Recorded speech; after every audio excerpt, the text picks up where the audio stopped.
ఈరోజు నా వాక్యోపదేశం ఏమిటంటే, ఈ పరిశుద్ధ జనాంగం, ఈ సొత్తైన ప్రజలు ఎలా ఉండాలి? ఆమేన్ చెప్పండి. ఈ సొత్తైన ప్రజలు, ఈ పరిశుద్ధ జనాంగం ఎలా ఉంటే, ఎలా జీవించాలి, ఎలా ఉండాలని దేవుడు కోరుకుంటున్నాడు, ఎలా ఉంటే ఆశీర్వాదకరం అనే ఒక 3 విషయాలు దేవుడి చిత్తమైతే మీ ముందుకు తీసుకొని వస్తాను. చూడండి, బైబిల్ గ్రంథంలో నుంచి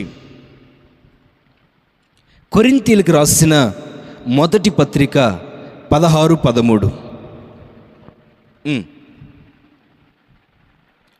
కొరింథీయులకు రాసిన మెలకువగా ఉండుడి, విశ్వాసమందు నిలకడగా ఉండుడి. చాలు, ఆమేన్ చెప్పండి. ఈ సొత్తైన జనాంగం, ఈ సొత్తైన ప్రజలు ఎలా ఉండాలట? చెప్పాలి. మెలకువ అనండి, అందరూ అనండి. ఎలా ఉండాలి? మెలకువ అంటే చెప్పండి, ఎవరన్నా అర్థం చెప్పండి. మెలకువ అంటే, అపోస్తుడైన పౌలయ్య గారు అంటారు, ఓ సొత్తైన జనాంగమా, ఓ సొత్తైన ప్రజలారా, దేవుని సొత్తుగా పిలువబడుతున్న సంఘమా, మీరు మెలకువగా ఉండండి. ఎలా ఉండాలి? మెలకువగా ఉండాలి. ఓసారి 1,00,000 రూపాయలు బ్యాగు కలిగిన ఓ వ్యక్తి బస్సులో ప్రయాణం చేస్తున్నాడు. నైట్ ఎక్కాడు బస్సు, తెల్లవారుజామున దిగుతాడు. ఏ బ్యాగు? 1,00,000 రూపాయలు ఒక బ్యాగులో పెట్టుకొని, చిన్న బ్యాగు పట్టుకొని దాన్ని ఎక్కి కూర్చొని ప్రయాణం చేస్తున్నాడు. ఆ ప్రయాణంలో కాస్త రాత్రి కదా, బస్సు మంచిగా ఊగుతా జోగుతా పోతుంటే ఆ గాలికి నిద్ర వచ్చింది. ఇక కాసేపట్లో గంటలో దిగుతాడు అనుకునేప్పుడు మేలుకొచ్చి నా బ్యాగు, నా బట్టల సంచి ఎక్కడని చూసుకుంటుంటే 1,00,000 రూపాయలు నా బ్యాగు కనపడట్లేదు. బస్ అంతా దేవులాడాడు, ఎక్కడా లేదు. దిగాల్సిన చోటు వచ్చింది, దిగి గబగబా పోలీస్ స్టేషన్కి పోయి, అయ్యా నేను ఫలానా నెంబర్ బస్సు ఎక్కాను, అందులో 1,00,000 రూపాయలు పెట్టుకొని ప్రయాణం చేస్తున్నాను, నా బ్యాగు పోయింది సార్, మీరు ఏదైనా చేసి నా బ్యాగు నాకు ఇప్పించండి, అందులో 1,00,000 రూపాయలు ఉన్నాయి, అవి నాకు చాలా అర్జెంట్, చాలా అవసరం అని చెప్తా ఉంటే ఆ పోలీస్ ఆఫీసర్ ఏమన్నాడు తెలుసా? ఏమయ్యా, చూస్తే కాస్త చదువుకున్న వాళ్ళలాగున్నావు, కాస్తంతైనా మేలుకు ఉండక్కర్లేదా అన్నాడు. ఏమన్నాడు? మెలకువ అంటే అర్థం ఏంటో తెలుసా? రాత్రి నిద్ర వస్తుంది, రాత్రి నిద్ర పోవాలి, కానీ ఆ బ్యాగుని, ఆ 1,00,000 రూపాయల బ్యాగుని అట్ట నిద్రపోతూనే ఉండాలా, అటు తిరిగి నా బ్యాగ్ ఉందా లేదా, ఆమేన్, నా సంచి ఉందా లేదా అని చూసుకోవడమే మెలకువ. కొంతమంది నిద్రపోతారు, 1 లీటర్ సొల్లు గారుస్తారు, లీటర్ సొల్లు ఇటుపోయి ఇటు తిరిగి రావాలి. అట్టంటి ముద్దు నిద్రపోతే, ఇంకా చెప్పాలంటే వాడిని కూడా తీసుకెళ్ళి వాడి కిడ్నీలు కూడా అమ్ముకొని వస్తారు. ఆ ముద్దు నిద్రలో వాడి నిద్రలో ఉండగానే వాడి కిడ్నీ కోసి దాన్ని తీసి మళ్ళీ కుట్లేస్తారు. వాడు తేరుకొని చూసే లోపల నా కిడ్నీ ఏది, ఇంకేడ కిడ్నీ, నీకు అంత ముద్దు నిద్ర ఉండేసరికి. హల్లెలూయా. మెలకువ అంటే అది. నిద్రపోతూనే ఉండాలా, అప్పుడప్పుడు తేరుకొని నా బ్యాగ్ ఉందా, నా సంచి ఉందా అని వెతుక్కోవాలి. నా మట్టుకు నాదొక చిన్న సాక్ష్యం చెప్తాను, వినండి. నేను మా సేవకులు ఎలీషా నీ దగ్గర పరిచారకుడిగా ఉన్నప్పుడు కొన్నిసార్లు మీటింగ్కి నన్ను తీసుకెళ్ళరు ఆయన. కొన్నిసార్లు తీసుకెళ్తారు, కొన్నిసార్లు తీసుకెళ్ళరు. లేదా కొన్నిసార్లు నాతో మందిరంలో ఏదైనా పని ఉంది, ఎక్కడికి నేను వెళ్ళి రావాలంటే నేను మీటింగ్కి వెళ్తాను, నేను ఇక్కడుండి ఈ పని చూసుకో అని చెప్పి వెళ్తారు. వెళ్తా ఆయన ఏం చేస్తాడంటే బీరువా తాళాల గుత్తి, డెస్క్ తాళం గుత్తి, ఫ్రంట్ డోర్ బ్యాక్ డోర్ తాళాలు గుత్తి, చర్చి తాళాలు గుత్తి అన్నీ తీసి నా చేతిలో పెడతాడు. ఎందుకు? నన్ను తీసుకెళ్ళట్లేదు కదా, నేను అక్కడే ఉంటాను, పొద్దంతా పరిచర్య చేస్తాను. ఏమన్నా బాధపడతాడేమో తీసుకెళ్ళకపోతే. ఆడు తీసుకురావద్దని చెప్పారో లేకపోతే మధ్యలో ఎవరైనా సేవకులు ఎక్కుతున్నారో మనకు తెలీదు. నేను ఎక్కడ బాధపడిపోతానని చెప్పి నా చేతులను పెట్టి నాతో ప్రార్థన చేయించుకునేవాడు. కారులో ఆయన ఎక్కి స్టీరింగ్ పట్టుకు ఆయన చేసుకుంటాడు, కానీ నన్ను తృప్తిపరచడం కొరకు నేను చిన్న ప్రార్థన చేసిన తర్వాత, ఇదిగో ఈ నీ దగ్గర పెట్టుకో, మధ్యరాత్రి వస్తా అని చెప్తాడు. ఏమని చెప్తాడు? మధ్యరాత్రి వస్తా అని చెప్తాడు.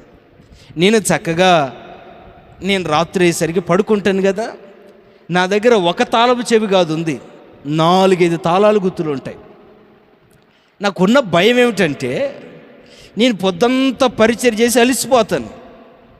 నేను అలిసిపోయినప్పుడు ఎవరైనా నా దగ్గర ఉన్న తాళాన్ని జేబులో పెట్టుకుంటే చిన్నగా తీసుకుంటారేమో. తీసుకొని తలుపు తీసి లోపలికి వెళ్ళి ఏదైనా సామాన్లు దొంగలిచ్చిన తర్వాత అది ఏమంటారు తర్వాత సంగతి, నేను జాగ్రత్తగా కాపాడలేని వాడిని అవుతాను. కాబట్టి నా సాక్ష్యం పోద్ది, నా మార్కులు పోతాయి. నేను అట్టు అనుకొని ఏం చేయాలి? ఇక నాకు నిద్ర పట్టేది కాదు. అలసట వచ్చి బాగా జోగుతూ ఉండేవాడిని. కళ్ళు ఆగవు, కర్రని కళ్ళు మోసుకుపోతాను.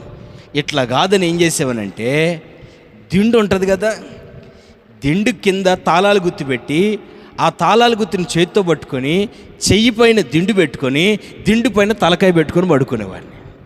ఇంకెవడు తీస్తాడు? ఇక చెప్పండి, ఇక ఎవడని దిగలుతాడా? ఇంకెవడు తీరు? అట్ట పడుకున్న మళ్ళీ నిద్ర పట్టదు. వాళ్ళంత దూరంలో ఏదైనా లారీ సౌండో బస్సు సౌండ్ అయినా కూడా దిగ్గు లేసి వచ్చాడా, రాలే, హల్లెలూయా. అలా గంటకి, అర్ధగంటకి, పావు గంటకి అంటే ఆ పావు గంట సేపు మళ్ళీ నిద్రపోతున్నాను, మళ్ళీ లేచి చూసుకుంటున్నాను, నిద్రపోతున్నాను, మళ్ళీ లేచుకున్నాను. గొప్ప సంగతి ఏంటో తెలిసిన, నాతో పాటు అందరూ డోల్ పడుకుంటారు. ఆ కారు మందిరంలోకి అలా ఎక్కుద్దో లేదో దిగ్గులు వేసుకొచ్చుంటాను. ఆమెన్. నేను పిలవలేదు, ఇంకా కారు ఇంజన్ కూడా ఆపడు. గబ్బ ఆ బండిని మీదనే రాత్రిపూట సొక్క ఇడిచి పడుకుంటాను. ఆ బండిని మీదనే గబ్బ తాళాలు గుర్తి పట్టుకొని వచ్చి బ్యాగు తీసుకొని లోపల పెట్టేది. దీన్ని ఏమంటారో తెలుసా? మెలకువ. ఆమెన్.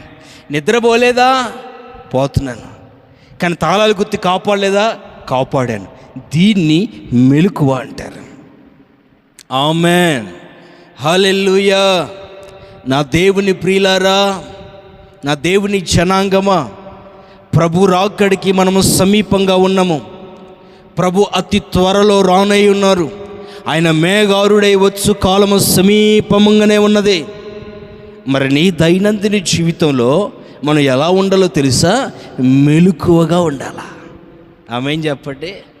కొంతమంది మొద్దు నిద్రలో ఉన్నారు. ఏ నిద్ర? మొద్దు నిద్ర. ప్రార్థన లేమే మొద్దు నిద్ర. భక్తి అటుకెక్కింది, పరిశుద్ధత పరారైపోయింది, ప్రార్థన అడుగంటిపోయింది. మెలకు ఎక్కడుంది? మెలకు అంటే నిద్రపోకుండా ఉండడం అని మీరు అనుకుంటున్నారేమో. నిద్రను పెట్టిందే దేవుడు. ఆమెన్ చెప్పండి. మనకి నిద్ర లేకపోతే రోగాల పొట్టయిద్దట మన శరీరం. అవునంటారా కాదంటారా? డాక్టర్ దగ్గరికి వెళ్ళి తలనొస్తుందో లేదా మరొకటి వస్తుందో అంటే ఏమంటాడు తెలుసా? నిద్రపోతున్నావా నువ్వు సరిగ్గా? నీకు నిద్ర పడుతుందా అంటాడు. నిద్ర శరీరానికి అవసరం. మెలకువగా ఉండడం అంటే మేల్కొని ఉండడం కాదు. స్తోత్రం చెప్పండి. మెలకువగా ఉండడం అంటే ఆత్మ సంబంధంగా నీ పరిశుద్ధతను కాపాడుకోవడం, నీ ప్రార్థన జీవితాన్ని కాపాడుకోవడం, నీ వాక్య జీవితాన్ని కాపాడుకోవడం, దేవుని కొరకు పరిగెత్తే ఆ ఆత్మీయ రుచిని కాపాడుకోవడం. ఎప్పుడైతే నువ్వు మెలకువగా ఉంటావో నిన్ను రాకడొచ్చినప్పుడు ఆయనను తీసుకొని వెళ్తాడు. ఆమేన్ చెప్పండి. హల్లెలూయా, హల్లెలూయా, హల్లెలూయా. చాలామంది మెలకువగా లేక, మెలకువని ఉండటం చేతగాక సోమరులు అయ్యారు. మీకు బాగా తెలుసు, దేవుడి చిత్తమైతే ఎప్పటి నుంచి అనుకుంటున్నాను ఈ వాక్యం చెప్పాలని. అదే బుద్ధి లేని కన్యకులు. హలో, బుద్ధి ఉన్న కన్యకలు. బుద్ధి లేని కన్యక నిద్రపోయింది. నిద్రపోతే ఇంకా బుద్ధిలో నూనె కూడా లేదు, ప్రార్థన లేదు, అభిషేకం లేదు, ఆత్మ నడిపింపు లేదు, సోమరితనంలో ఆత్మీయ స్థనము జీవిస్తుంది. ఏమైంది? పెళ్లి కుమారుడు రానే వచ్చాడు. ఎవరి దివిటీలైతే వెలుగుతున్నాయో, ఎవరైతే సిద్ధ మనసు కలిగి ఉన్నారో వాళ్ళని ఆయన తీసుకొని అంతఃపురానికి వెళ్ళిపోయాడు. ఇప్పుడు కూడా జరుగుతున్నది ఇదే. ఆయన అందరినీ తేరి పారదోస్తున్నాడు. ఆమె కునికేసింది, నేను కునికేస్తా. వాడు కునికేసాడు, నేను కునికేస్తా. ఆడు పోతాడు, నువ్వు చెప్పు, ఈడు పోతాడు. ఎవరైతే ఆత్మీయ స్థితిలో మెలకువగా ఉంటారో వారిని నా ప్రభు రేపు మేఘాల మీద ఎక్కించుకొని తీసుకెళ్తాడు. ఆమేన్. దినములు చెడ్డవి గనుక మీరు సమయమును పోనివ్వక చెప్పరే సద్వినియోగం చేసుకోవాలట. ఏమి చెడ్డవి? దేనికి చెడ్డవి చెప్పాను అంతకుముందు వారం. దినములు ఎందుకు చెడ్డవంటే, ఈ దినములలో సాతానుగాడు ఎవరిని మింగుదునా అని గర్జించు సింహం వలె చూస్తున్నాడు. వాడు ఎదురు చూసి సులువుగా చిక్కులు పెట్టే పాపాన్ని తీసుకొచ్చి నీ కాళ్ళ దగ్గర పెడుతున్నాడు. నువ్వేం చేస్తున్నావు? మంచిగా దోమలు తెరగప్పుకున్నట్టుగా దాన్ని చుట్టుకుంటున్నావు, చుట్టూ చుట్టుకుంటున్నావు దాన్ని. జాగ్రత్త. నువ్వు సొత్తైన జనాంగం. నిన్న ఆయన స్వరక్తం ఇచ్చి కన్నది కొన్నది. నీ కొరకు ఆఖరి రక్తపు బొట్టు వరకు ఆయన కార్చింది. నువ్వు మెలకువగా ఉండటం కొరకు రక్తము కార్చి ప్రాణము పెట్టి పరలోకండి దిగివచ్చి నీ కొరకై మరణించి తిరిగి లేచి రాబోతున్న యేసయ్య నీలోండి చూడాలనుకుంది ఏంటో తెలుసా? మెలకువా. నువ్వు మెలకువగా ఉంటే ఆయనకిష్టం, నిన్ను తీసుకుని వెళతాడు. పొలము దున్ని, నీరు గట్టి, విత్తనాలు విత్తి, కంచె గట్టి, ఎరువు వేసి పంట చేతికొచ్చే సమయమును ఆ పంట ఫలమును ఇవ్వకపోతే ఎంత దుఃఖము యజమానునికి. రక్తము కార్చి పరం నుండి దిగివచ్చి మన కొరకు రిక్తునిగా చేయబడి అవమానాలు పొంది కొరడా దెబ్బలు తిని ఆఖరి రక్తపు బొట్టు వరకు కార్చిన దేవునికి నువ్వు మెలకువగా లేక విడవబడితే ఆయనకి ఎంత దుఃఖం. నువ్వు విడవబడకుండా రేపు రాకడలో ఉండాలంటే మెలకువగా ఉండాలా. ఆమేన్ చెప్పండి. ఎట్లా ఉండాలా? మెలకువ. ఇంకా చెప్పాలంటే ప్రార్థన చేయొచ్చు, మెలకువగా ఉండాలి. లూకా సువార్త 21:36. కాబట్టి మీరు జరగబో వీటి నెలను తప్పించుకొని మనుష్య కుమారుని ఎదుట నిలవబడుటకు శక్తి గలవారగునట్లు ఎల్లప్పుడూ ప్రార్థన చేయొచ్చు, మెలకువగా ఉండుడని చెప్పాను. హల్లెలూయా. జరగబోయే వీటన్నిటి నెల అంటే ఏందనుకుంటున్నారు? కరువులు చెప్పండి, తెగుళ్ళు చెప్పండి, భూకంపాలు చెప్పండి, ఇవన్నీ అంత్యకాలము జరుగుతాయి. వీటన్నిటిని తప్పించుకోవాలి అంటే నువ్వు మెలకువగా ఉండి ప్రార్థన చేయాలి. ఏం చేయాలి? మెలకువగా ఉండి. అంత్య దినములు అపాయకరమైన రోజులు. భూమి మీదకి విస్తారమైన తెగుళ్ళు వస్తాయి, కరువులు వస్తాయి, కాటకాలు వస్తాయి.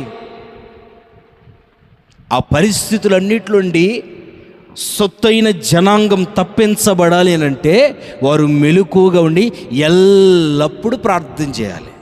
ఎట చేయాలి? ఎల్లప్పుడూ ప్రార్థన చేయాలి. పాడతావే నోటికి, నేనెల్లప్పుడూ యెహోవాను సన్నుతించెదన్, అంతా ఉత్తిదే.